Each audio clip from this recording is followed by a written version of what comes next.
내일 윤호 학교 가야 하는 거 알고 있지? 초등학교 입학하고 처음 가는 거니까 가서 뭐 물어봐야 하는지 정리 잘해서 가. 아, 몰라. 가기 싫어.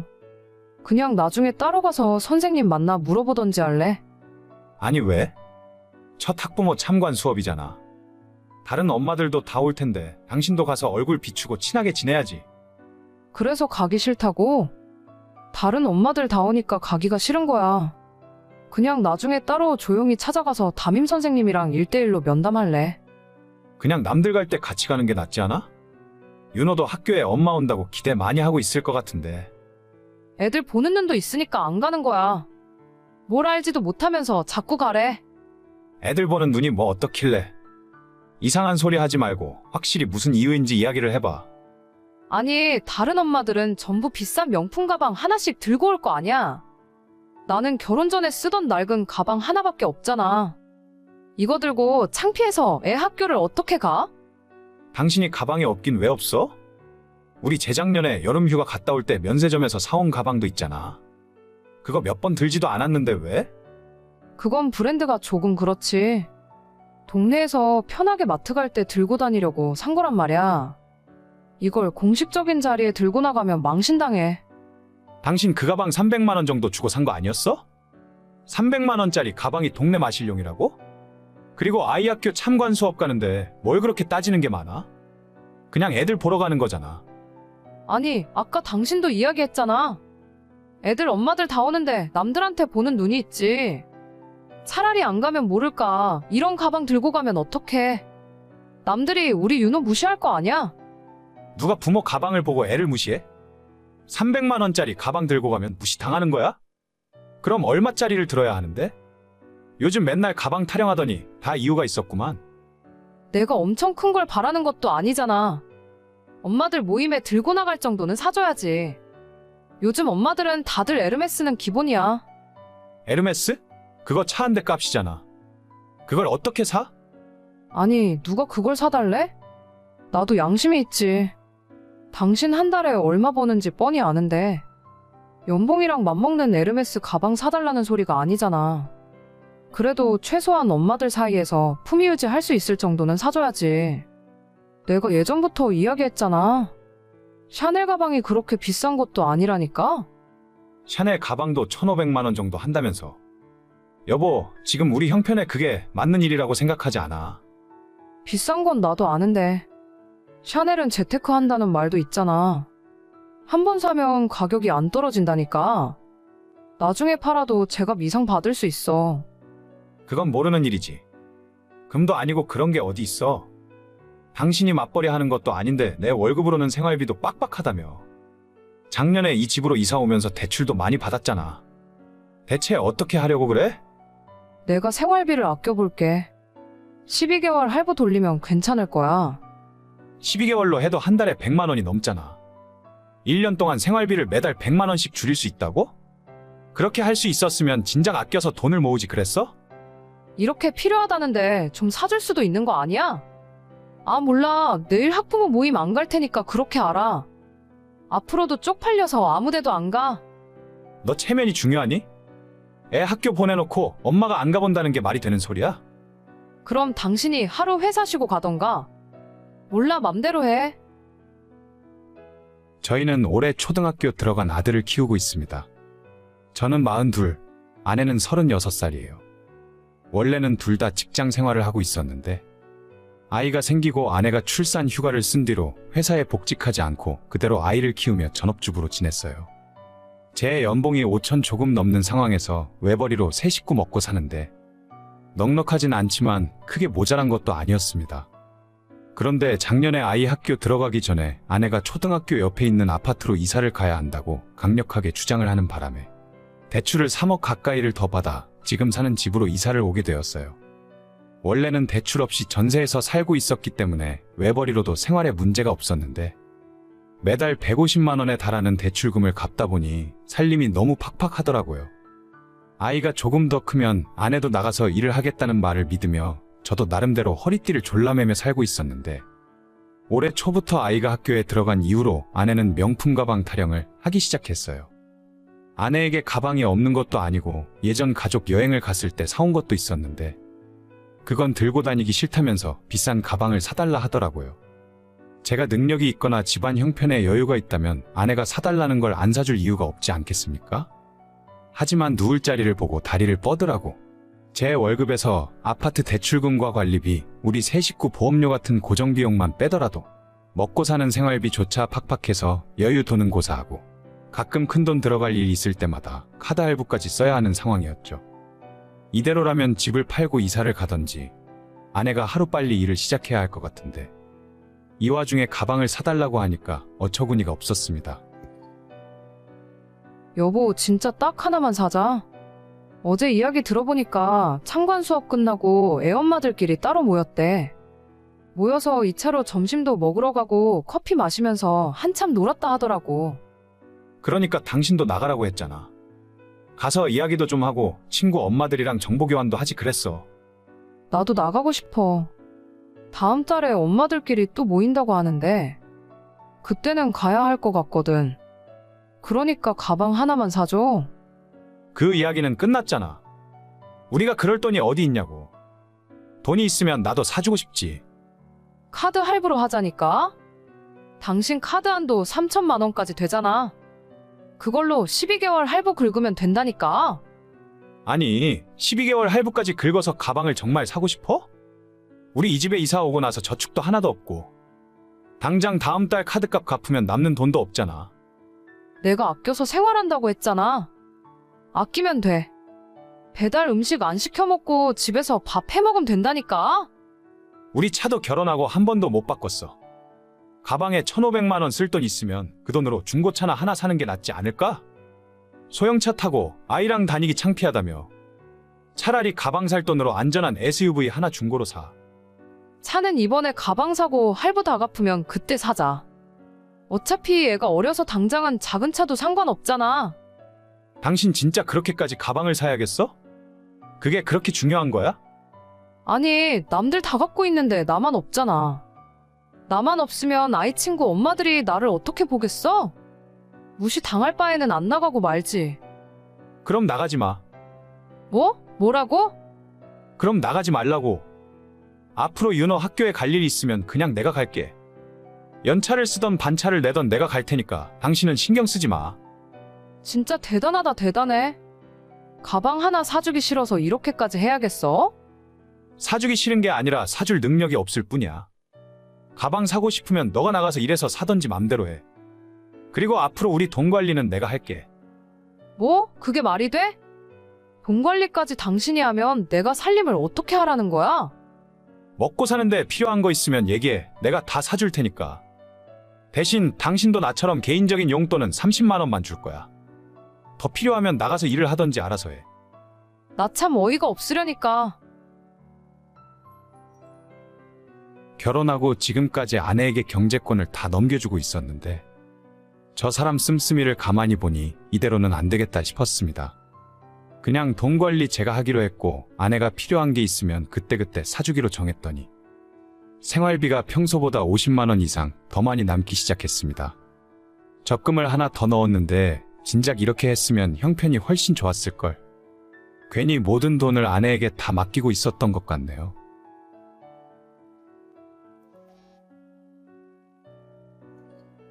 얘, 요즘 여윳돈 좀 있니? 우리 바깥 양반 사업이 영 신통치 않아서 월세도 2달 밀렸고 저번 달 물건 대금도 다 못 줬는데 1,000만 원 정도만 잠깐 빌렸을 수 있을까? 1,000만 원이요? 그 정도 여유 자금은 저도 없는데 오빠한테 직장인 신용대출이라도 한번 알아보라고 할까요? 아니다. 월급쟁인 내 아들이 무슨 돈이 있겠어. 아들한테는 일단 비밀로 하고 너는 장사하고 돈을 좀 만지니까 1,000만 원 정도는 수중에 있을 줄 알았지. 친정엄마한테 빌려볼 수는 없나? 사돈댁이 재산이 좀 있으시잖니? 바깥 사돈이 작년에 돌아가시고 나서 받은 돈도 좀 있고. 저희 친정엄마요? 아니요. 엄마는 돈 관리 전부 알아서 하시고 집이나 땅 같은 거 사놓으셨을 거예요. 저도 한 번도 엄마한테 돈 빌려본 적 없어서 모르겠네요. 내가 필요하다고 하지 말고 그래도 너가 딸인데 너가 급하게 장사할 때 필요하다고 하면 1,000만 원은 빌려주시지 않을까? 글쎄요, 제 돈도 아니고 부모님 돈인데 거짓말로 빌려서 다시 어머님한테 빌려드린다는 건 좀 아닌 것 같아요. 차라리 자영업자 대출 같은 걸 알아보시는 게 어떨까요? 아휴, 니네 시아버지가 신용 점수가 낮아서 대출은 나오지도 않아. 너는 어떻게 사업한다는 애가 1,000만 원도 없니? 어디서 빌려오는 재주도 없고, 친정부모가 돈이 있으면 뭐해? 가족들끼리 서로 힘들면 빌리고 빌려주고 도와주는 것도 정이지. 죄송해요. 저희 엄마 노후자금이라서 제가 빌려오면 안 될 것 같아요. 누가 공짜로 가져오래? 나중에 전부 다 이자 쳐서 갚는다니까. 됐다 됐어. 답답한 너를 믿느니 그냥 내가 알아서 구하는 게 빠르겠다. 결혼한 지도 벌써 10년이 넘었는데 시모는 예나 지금이나 한결같이 정신을 못 차립니다. 신혼 때부터 노골적으로 돈 필요하다는 소리를 자주 했었고 처음엔 제가 아무것도 모르고 있을 때라서 가족끼리 서로 어렵고 힘들면 도와야 한다는 생각에 남편 몰래 돈을 빌려준 적도 몇 번 있었어요. 하지만 아버님 사업이 어렵다느니 본인이 아파서 병원에서 검진을 받아야 한다는 둥 별별 거짓말을 다 해가며 돈을 빌려가는 것이 시모였습니다. 빌려가면 거의 90%는 못 받는다고 봐야 하고 제가 신혼 1년차 때 어머님에게 빌려준 돈을 다 합치면 500만 원이 넘을 거예요. 한 번 갚지도 않고 수시로 50만 원, 100만 원씩 야금야금 빌려가길래 저 혼자 마음고생을 하다가 1년 만에 처음으로 돈 갚으라는 소리를 했더니 자기가 언제 너한테 돈 빌렸냐고 오히려 성질을 내시던 분이 저희 시어머니입니다. 그래서 저는 남편에게 그 사실을 이야기했고 남편이 화를 내면서 아직도 엄마가 그 버릇 못 고쳤냐고 다시는 시모한테 돈 빌려주지 말라면서 저 대신 시댁에 찾아가서 한번 뒤집어 엎고 500만 원 원금 받아서 가져다 주더라고요. 그 뒤로부터 지금까지 시모한테 돈 빌려준 적은 거의 없고 정말 빌려줘도 아무 상관없겠다 싶은 3만 원, 5만 원 같은 푼돈은 솔직히 가끔 한 번씩 드린 적 있어요. 한 번도 큰 돈은 빌려드린 적 없었는데 이번에는 1,000만 원이 필요하다며 큰 돈을 요구하더라고요. 어제 내 이야기 생각 좀 해봤어? 아, 돈이요? 돈은 저는 진짜 못 빌려드릴 것 같아요. 죄송해요. 너희 엄마한테 한번 물어보기라도 하지. 우리 집은 정말 하루가 어려운데. 제가 정말 돈이 있었으면 진작 빌려드렸을 텐데 저희 집 돈 관리는 전부 남편이 다 하거든요. 제 마음대로 돈을 빼서 빌려드릴 수가 없고 저희 친정 엄마한테까지 그런 부탁 드리고 싶지 않아요. 너는 정말 너만 생각하는구나. 다른 사람도 아니고 너네 시아버지 일인데 어쩜 그렇게 남 일처럼 냉정하게 말을 할 수가 있어? 죄송해요, 어머님. 아버님한테는 제가 따로 전화드려서 제 사정 말씀드릴게요. 그럴 거 없다. 안 그래도 걱정 많고 심란한 사람한테 뭐하러 전화해서 더 힘들게 해. 돈 빌려줄 것도 아니면 시아버지한테 안부 전화도 하지 마. 네, 좀 어디서 빌려오려는 노력이라도 해봐. 내 생각엔 너희 친정 엄마가 가지고 있는 현금이 꽤 있을 것 같은데? 하나밖에 없는 딸이 돈 빌려달라고 하는데 그걸 안 빌려주시겠어? 저희 친정엄마 이야기는 이제 그만하셨으면 좋겠어요. 엄마가 아직 건강도 다 회복 못하셨고 제가 너무 죄송해서 안 돼요. 나는 사돈댁에 무슨 일이 있으면 간이고 쓸개고 다 빼서 도와줄 텐데 1,000만 원 그거 바깥 사돈 양반 보험금 받은 거 있으니 거기서 어떻게 안 되나? 우리 아빠 사망보험금이요? 지금 그 돈을 빌려달라고요? 어머님, 그건 좀 무리한 부탁하시는 것 같은데요. 돈이 그냥 돈이지.